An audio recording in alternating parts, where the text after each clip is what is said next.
नमस्कार रसिक हो, मी सुनीता। आज मी तुम्हाला द व्हॅल्यू ऑफ डिसिजन या चित्रपटाबद्दल सांगणार आहे। हा चित्रपट दिग्दर्शित केला आहे टे गार्नेट यांनी। हा चित्रपट प्रेम, संघर्ष आणि समाजातील वर्गभेद यांची हळवी आणि प्रभावी कथा आहे। द व्हॅल्यू ऑफ डिसिजन म्हणजे निर्णयांची दरी, एक अशी जागा जिथे आयुष्य बदलणारे अंतिम निर्णय घेतले जातात। या कथेत हा अर्थ दोन प्रकारे दिसतो। एक म्हणजे स्टील मिल्स असलेली प्रत्यक्ष दरी आणि दुसरे म्हणजे पात्रांसमोर उभे राहणारे नैतिक, सामाजिक आणि वैयक्तिक संघर्ष, कामगार, वर्गभेद आणि प्रेम याबाबतचे निर्णय। जीवनात कधीतरी माणूस अशाच एका दरीत उभा राहतो। एका बाजूला प्रेम तर दुसऱ्या बाजूला एका बाजूला भावना तर दुसऱ्या बाजूला समाजाचे बंधन। अशा वेळी घेतलेले निर्णय नाती, वारसा आणि भविष्य घडवतात। म्हणूनच हा चित्रपट केवळ प्रेमकथा नसून त्या कठीण क्षणांचा प्रवास आहे, जिथे प्रत्येक पाऊल विचारपूर्वक टाकावं लागतं, कारण तीच असते निर्णयांची दरी। चित्रपट 19व्या शतकातील पिट्सबर्ग मधील स्टील उद्योगाच्या पार्श्वभूमीवर आहे। एक गरीब मुलगी आणि श्रीमंत घरातील मुलगा यांच्या प्रेमाभोवती कथा फिरते। कथेची नायिका मेरी रॅफर्टी ही गरीब आयरिश कुटुंबातील मुलगी असते। परिस्थितीमुळे ती श्रीमंत स्कॉट कुटुंबाच्या घरी कामाला लागते। स्कॉट कुटुंब हे मोठे स्टील मिल मालक असतात। या घरात काम करत असताना मेरी आणि कुटुंबातील मुलगा पॉल स्कॉट यांच्यात प्रेम निर्माण होतं। पण हे प्रेम सोपं नसतं, कारण दोघं वेगवेगळ्या सामाजिक स्तरातून आलेले असतात। एका बाजूला कामगारांचे दुःख आणि हक्कांसाठीचा संघर्ष, तर दुसऱ्या बाजूला श्रीमंती, सत्ता आणि कुटुंबाची प्रतिष्ठा।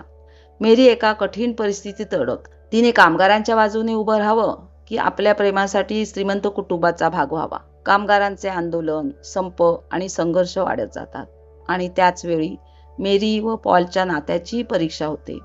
शेवटी त्यांना प्रेम, कर्तव्य आणि न्याय यांच्यात संतुलन साधत निर्णय घ्यावा लागतो। टे गार्नेट यांनी चित्रपटाला वास्तववादी टोन देत प्रेमकथा आणि सामाजिक संघर्ष यांचा समतोल राखला आहे।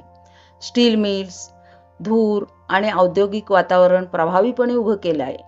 प्रकाश सावल्यांच्या वापरातून तणाव आणि भावना अधिक ठळक होतात, तर मोठे सेट्स आणि वास्तववादी लोकेशन्समुळे चित्रपटाला भव्य आणि जिवंत रूप मिळतं। कथा शांत आणि सलगपणे पुढे सरकते। भावनिक प्रसंगात संथ गती तर संघर्षाच्या दृश्यात वेगवान कट्स वापरले आहेत, ज्यामुळे प्रेक्षकांची गुंतवणूक सतत टिकून राहते। पटकथेत कामगार मालक संघर्ष आणि प्रेमकथा यांचा सुंदर मेळ साधला असून संवाद साधे पण प्रभावी आहे। पात्रांचे अंतर्गत संघर्षही स्पष्टपणे उभे राहतात।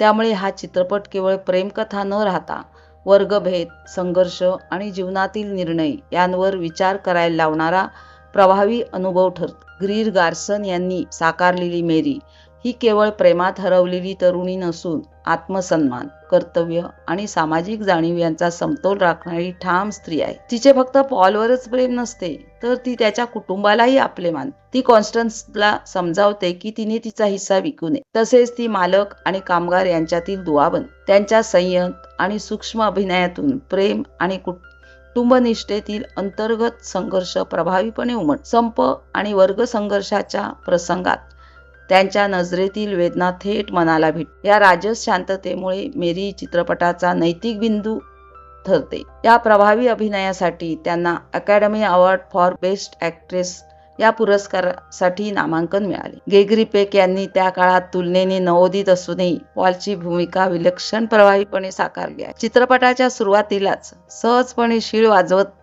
प्रवेश करणारा आणि मेरीला पाहताच पुन्हा शीळ घालत तिचे लक्ष वेधून घेणारा हा पॉल प्रेक्षकांसमोर एकदम जिवंत होतो। आकर्षक, आत्मविश्वासपूर्ण आणि जीवनाने ओतप्रोत भरलेला। त्यांनी या व्यक्तिरेखेला केवळ रोमॅन्टिक मोहकता दिली नाही, तर तिच्यातील आदर्शवाद, उत्कटता आणि अंतर्मुख संघर्षही अत्यंत सूक्ष्मपणे उलगडला। मेरीबद्दलच्या त्याच्या भावना केवळ आकर्षणापुरत्या मर्यादित नसून तिचा साधेपणा, प्रामाणिकपणा आणि सहानुभूतीबद्दलच्या आदरातून जन्म घेतात। मेरी त्याच्या आयुष्यात अपयशानंतर उभे राहण्याची प्रेरणा देणारी शांत पण दृढ साथ।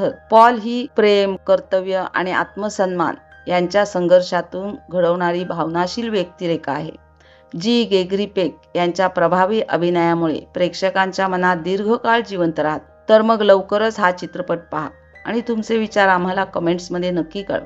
लवकरच तुमच्या भेटीला येत आहे नवीन कथा घेऊन। धन्यवाद।